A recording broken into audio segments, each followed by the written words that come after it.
Tá, eu sei. O canal, deixa eu só ver se tá gravando. O canal, ele tá parado alguns dias. Na verdade, mais especificamente, é 3 dias eu não tô fazendo vídeo. Mas é por um motivo, é por um bom motivo. Eu não sei se vocês já leram o Homem-Aranha História de Vida, que tá sendo publicado agora pela Panini. Eu cheguei a comentar isso nos lançamentos da Marvel. Na verdade, esse mês, da Marvel, tu tem a obrigação moral de ler 2 quadrinhos que são muito bons. Primeiro é esse aqui, que é a História de Vida do Homem-Aranha. E o outro é a nova fase do Demolidor. Porque os dois são escritos pelo Chip Zdarsky, que é um baita de um escritor. E ao mesmo tempo um cara muito engraçado pra tu seguir no Twitter, tá? Fica a dica, segue ele, porque o cara é um stand-up comedy vivo, assim. Tá, mas vamos lá. Por que eu demorei tanto pra fazer vídeo? Assim, quando eu li isso aqui a primeira vez, eu senti que não seria legal ouvir falar em vídeo e só fazer um vídeo normal. Eu tinha que fazer alguma coisa diferente, enfim, porque esse quadrinho ele realmente merecia. Então basicamente tu vai ver agora um guia em 2 partes, tá? Essa é a primeira parte, depois vai ter a segunda, com todas as referências que eu consegui pegar aqui nessa edição. Isso deu muito trabalho porque não tem na internet, tá? Na verdade tem até um pequeno guia com algumas coisas da edição número 1, mas é pouca coisa, então eu resolvi fazer uma pesquisa eu mesmo, tá? Eu reli isso aqui, procurei todos os momentos que acontecem aqui na história e a gente vai fazer um comparativo. Se tu não tá sabendo, esse quadrinho, ele viaja por cada década da história do Peter Parker. Ele começa lá nos anos 60, são 6 edições e vai terminar em 2019. E isso é muito legal, sabe? Porque o Chip Zdarsky, que eu acho que é assim que se pronuncia o nome dele, ele basicamente juntou eventos do mundo real, coisas que aconteceram lá nos anos 60, tipo Guerra do Vietnã, sabe? Ele vai colocar isso no gibi. Mas ao mesmo tempo ele vai mesclar com acontecimentos das histórias do Homem-Aranha, sabe? Tipo a morte da Gwen Stacy, Saga do Clone.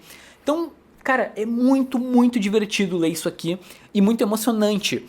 E por vezes também meio depressivo, sendo bem sincero. Tá, e antes da gente entrar direto nas referências, é legal de eu falar o seguinte. Sabe qual é a origem dessa história? O Chip Zdarsky, ele apresentou pra Marvel um projeto onde ele ia contar toda a história da Marvel através das décadas. E ia ter essa mesma ideia, sabe? Os heróis iam envelhecer conforme o tempo passava e os eventos de cada década iam estar em cada edição. Só que o editor falou pra ele assim, cara, não, né? É melhor tu te focar num personagem só, porque tu não vai conseguir dar conta de contar uma história tão grande. E ele pensou e resolveu colocar o Homem-Aranha como protagonista, porque é o personagem favorito dele desde criancinha. Eu acho que eu consigo encontrar na internet uma foto do Chip Zdarsky vestido de Homem-Aranha, tá? Se eu encontrei, tá aí na tela e é muito engraçado. Enfim, agora eu vou te pedir uma coisa. Pega a tua edição na mão, tá? Vai ter vários spoilers nesse vídeo e tu tem que acompanhar ele junto comigo. Eu vou colocando as imagens na tela, mas ao mesmo tempo é legal que tu tenha ele em mãos para justamente pegar as comparações. A HQ ela vai começar em 1966, 4 anos depois da morte do Tio Ben.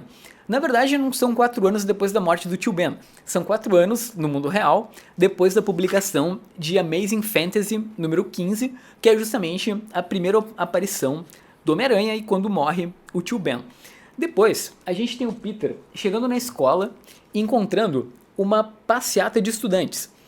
Isso aqui aconteceu nos gibis, certo? E é um capítulo meio bizarro da história do Homem-Aranha, porque era um momento onde quem fazia o argumento e a arte era o Steve Ditko, certo? E o Stan Lee só fazia os diálogos. E o Steve, ele colocou uma página com o Peter andando no meio dos manifestantes, onde ele parecia muito incomodado. O Peter parece que ele não gostava da ideia dos estudantes estarem se manifestando contra a participação dos Estados Unidos na Guerra do Vietnã. Então ele passa com uma cara meio de bunda, só que quando o Stan Lee foi colocar os diálogos, ele deve ter sacado o que o Steve Ditko estava tentando fazer, né? Parece que ele estava tentando colocar um partido, vamos dizer assim, no Peter Parker. E aí ele resolveu fazer o contrário. Ele adaptou os diálogos de forma que o Peter saísse meio neutro da situação. Isso aconteceu em Amazing Spider-Man número 38 de 1966. Tá? Eu não vou ficar dizendo a data e o gibi de cada coisa, mas só para situar, tudo que eu tô falando tem base em alguma edição original do Homem-Aranha. Bom, na sequência ele vai conhecer o Norman Osborn e isso é um pouquinho diferente do que aconteceu nas histórias em quadrinhos, porque eles não chegam a se encontrar ali num primeiro momento, mas parece muito com o encontro deles no primeiro filme do Homem-Aranha do Sam Raimi lá de 2002, ou 2000, ou 2002, enfim. O ponto é, eu acho que o Chip também vai adaptar um pouquinho do que aconteceu nos filmes. Aí depois, a gente vai ter o Peter e a Gwen no laboratório de química. E isso é uma referência legal, até tem as borboletas no estômago, olha só, os dois juntinhos ali, muito amor envolvido, né, com eles segurando o frasquinho ali. Então, isso acontece nos quadrinhos não dessa forma, na verdade, seria uma homenagem à primeira vez em que o Peter e a Gwen Stacy se encontraram. Só que eles não conversam na primeira vez que eles se veem, né? Eles só participam da aula de química e o Peter tá meio irritado, então ele não tá querendo falar com ninguém, porque a tia May tá passando por uns problemas. Então foi uma forma do Chip Zdarsky fazer uma justiça poética, né? Então ele coloca justamente os dois juntos na aula de química, ao invés do Peter tá ignorando ela o tempo todo. Depois a gente vai ter o JJ Jameson, onde a secretária dele comenta que o Jameson ele tá com um problema com a polícia por conta de um envolvimento com o Escorpião. Na prática, a origem do Escorpião ela é completamente atrelada ao JJ Jameson, porque ele financia o estudo lá de um cientista louco para justamente fazer o McGargan acabar virando o Escorpião, e isso causa um grande problema ali no Peter. Na sequência, a gente vai ter a festa de despedida do Flash Thompson, nessa cena que vocês estão vendo aqui. Isso também aconteceu nos quadrinhos, só que o legal aqui na história é que o Chip Zdarsky ele vai colocar um peso maior, sabe? Porque o Peter ele se sente responsável por não estar participando da guerra. Ele pensa, cara, olha quanta coisa eu posso fazer e eu não estou ajudando o meu país. Então, isso é muito, muito legal, assim, ele traz um senso de realidade, assim, maior para a trama. Na sequência, vai ter o Norman Osborn falando que sabe a identidade do Peter, aqui nessa cena, e depois vai ter um confronto dele com o Duende Verde, quando o Peter tá sem o uniforme do Homem-Aranha. Isso também rolou nos quadrinhos. Aliás, se tu tiver a oportunidade de ler histórias clássicas do Homem-Aranha, tu tem que ler as histórias com o Duende Verde, cara. São muito legais. Só que nos quadrinhos é um pouco mais tosco, tá? O Norman, ele usa uma escuta, assim, pra perseguir o Peter, e aí ele pega o Peter no flagra e, enfim, eles brigam justamente com o Homem-Aranha sem uniforme. E aí tu deve estar apavorado aí, né? Tipo, cara, e agora, né? O Norman sabe, o Duende Verde sabe a identidade do Peter e ele vai perseguir o personagem pro resto da vida. Aí que tá. Tanto aqui no História de Vida do Homem-Aranha, quanto nos quadrinhos, o Norman, durante a luta, ele bate com a cabeça e esquece a identidade do Peter. Olha que conveniente.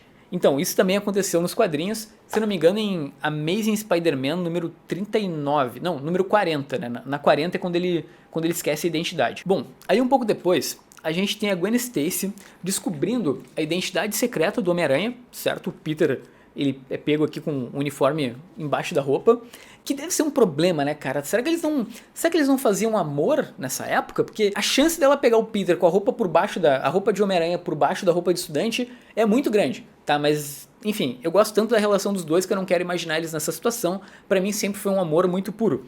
Enfim, vamos lá. Isso nunca aconteceu nos quadrinhos, tá? A Gwen Stacy, ela morreu sem saber a verdadeira identidade do Peter Parker. Aí depois tem algumas coisas legais aqui, que é o Capitão América se envolvendo na Guerra do Vietnã, ajudando os Vietcongs, pelo menos tentando salvar a vida de todo mundo, e o Homem de Ferro a serviço do governo também ajudando na guerra. E o que eu acho legal disso é que meio que a questão da guerra civil, deles se dividirem, né, entre o cara que é a marionete do governo e o cara que é contra o sistema, meio que já vai sendo estabelecido desde lá dos anos 60, conforme a postura deles na Guerra do Vietnã. Então isso eu achei muito legal. Beleza, agora vamos para os anos 70, que é a segunda edição aqui do Homem-Aranha. Ela começa com a morte do Flash Thompson, certo? Aqui a gente tem a lápide dele, ou seja, as coisas não deram muito certo pro Flash no Vietnã. Não foi assim nos quadrinhos, inclusive tem uma festa de volta do Flash Thompson. Isso aconteceu em Amazing Spider-Man número 52. E uma coisa que eu achei legal aqui é que a gente tem um adiantamento do que vai ser a Fundação Futuro, que só foi surgir nos quadrinhos lá em 2010, que é uma organização criada pelo Quarteto Fantástico, ali, pelo Reed Richards, para cuidar do futuro da humanidade. Então é legal que o Zdarsky ele adianta algumas coisas aqui na trama. Aí depois a gente tem o Harry Osborn virando o Duende Verde, que isso também faz parte dos quadrinhos, tá? Ele foi o Duende Verde por um bom espaço de tempo. E a Mary Jane revela numa festa que sabe a identidade secreta do Peter. Veja só. Isso também aconteceu nos quadrinhos, mais ou menos desse jeito. Só que acontece um pouquinho mais na frente. Acontece nos anos 80, na revista do Homem-Aranha. E uma curiosidade, tem uma parte aqui que eu acho que é uma referência ao abuso de drogas do Harry Osborn. Eles estão numa festa, tá? Como vocês estão vendo aqui. E o Harry tá meio colocado de canto porque ele exagerou na bebida. Isso tem uma base nos quadrinhos, porque em Amazing Spider-Man 97, de 1971, a Mary Jane meio que faz pouco caso do Harry Osborn, o Harry não consegue encarar isso muito bem e acaba recorrendo ao uso de entorpecentes.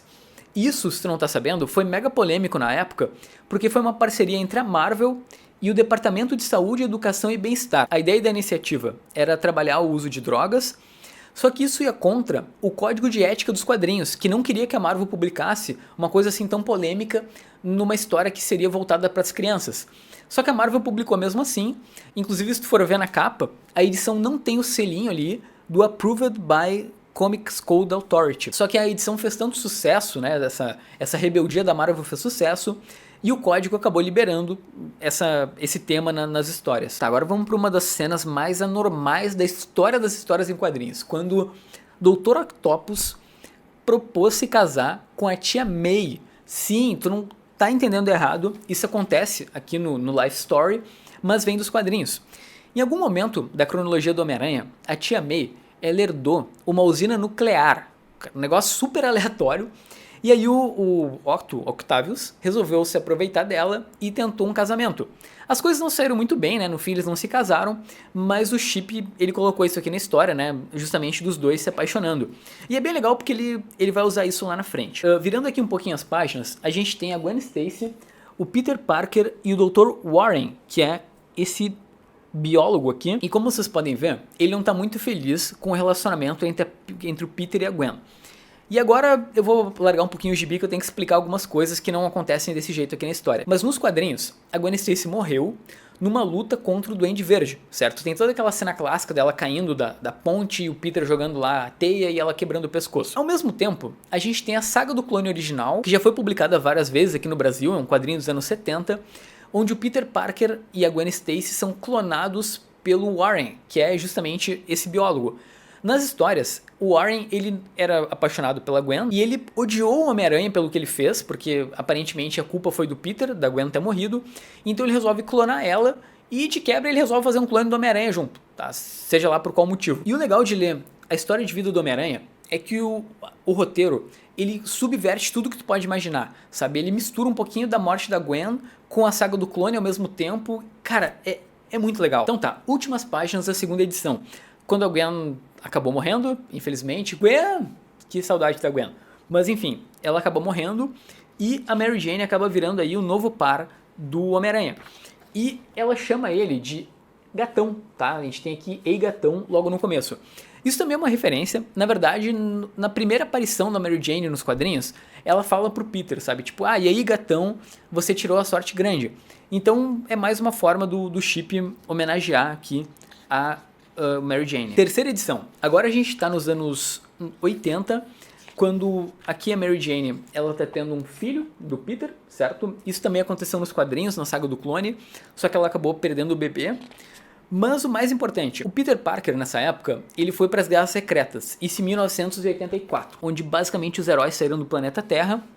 E aqui a gente tem uma sacada sensacional do Chip Zdarsky, porque enquanto os heróis estão nas Guerras Secretas, na Terra, a Rússia resolve atacar os Estados Unidos porque não tem super-herói, basicamente. Então, enquanto a gente tem esses mísseis caindo na Terra, o Peter, ele tá lá no mundo de batalha, lá das Guerras Secretas, e ele tá tentando arrumar o uniforme dele de Homem-Aranha. E aí aparece o Thor e o Hulk oferecendo uma máquina lá que vai ajudar ele a resolver esse problema. O legal é que isso é uma cena idêntica ao que aconteceu mesmo nas Guerras Secretas, quando o Homem-Aranha acaba adquirindo lá o uniforme negro. Nisso, o Peter acaba voltando para a Terra e não consegue ver o nascimento dos seus filhos. Isso também pode vir de certa forma dos quadrinhos, porque o Peter perde um monte de coisa, porque ele está sempre ocupado sendo Homem-Aranha. Então é uma referenciazinha legal, só não é legal perder o nascimento dos filhos, tá? Fica a dica aí para quem tá vendo esse vídeo. Na sequência, a gente tem o Peter interagindo com o Reed Richards, que fala para ele que o uniforme negro não é legal e pode controlar o Homem-Aranha a qualquer momento. E isso também vem dos quadrinhos, porque foi o Reed que ajudou o Peter a tirar o uniforme negro da primeira vez. Inclusive foi nessa edição que tem o Homem-Aranha lá com um saco na cabeça, porque ele tá sem uniforme, né? Ele coloca uma roupa do quarteto com um saco de pão na cabeça. Depois a gente tem uma homenagem à última caçada de Kraven, certo? Onde o Kraven coloca a roupa preta e vai enfrentar o Peter. Isso é uma saga clássica do Homem-Aranha, tu deve conhecer. E aqui meio que ele não muda muita coisa, sabe? Tipo, o Kraven vence o Homem-Aranha, enterra ele, o Peter sai debaixo da terra e vai se vingar do Kraven. O que eu achei legal? Mais aqui pro final, quem vai remover o simbionte do Homem-Aranha é a Mary Jane. E isso também é uma forma de... é uma justiça poética do chip, porque no original a Mary Jane tem um trauma com o Venom, né? O Venom ele deixa a Mary Jane apavorada lá nos anos 90, então eu achei legal o fato dela usar a arma sônica pra tirar o simbionte do namorado. E aí o Kraven se mata, que é tipo o fim da última caçada de Kraven. E terminou a primeira parte desse programinha. Eu só quero arrumar uma coisa que eu não falei no começo do vídeo, que eu fiquei um pouquinho envergonhado, mas o desenhista aqui é o Mark Bagley, que é um cara que, sinceramente, eu não sou muito fã, mas é justo ele estar aqui escrevendo o que seria a ultimate história do Homem-Aranha, porque o Mark, ele é o desenhista mais longevo da história do Aracnídeo, junto com o Brian Michael Bendis. Ele criou o Homem-Aranha Ultimate, então meio que ele faz parte do hall de histórias de grandes profissionais que passaram pelo Peter Parker. Eu espero que esse vídeo tenha sido útil, tá? Tchau, tchau. Não deixe de comentar aqui embaixo, inclusive, se tu pegou uma referência que eu não peguei, tá? Porque eu não sou um master entendido do Homem-Aranha, mas humildemente acho que o vídeo ficou bom. Fui.